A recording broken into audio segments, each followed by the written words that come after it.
吃的多了，会有一种飘飘欲仙的感觉，其后劲儿就连大象都招架不住，更别说其他的小动物了。长颈鹿的大长腿也不听使唤了，就连油猪鹏鹏也走出了外八字。现在去偷鸟蛋，估计是个不错的选择。要说醉得厉害，狒狒老弟当属第一，这种感觉真是太美妙了。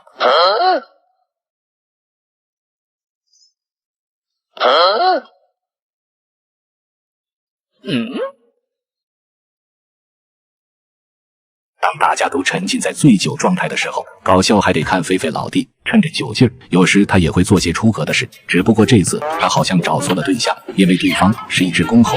这种状态会持续数小时之久。天色忽然暗了下来，狒狒们已经开始了呼呼大睡，能看出都已经吃得酩酊大醉。这也是一天当中森林里最安静的时刻。次日清晨，酒劲儿渐渐退去，小动物们都纷纷醒来。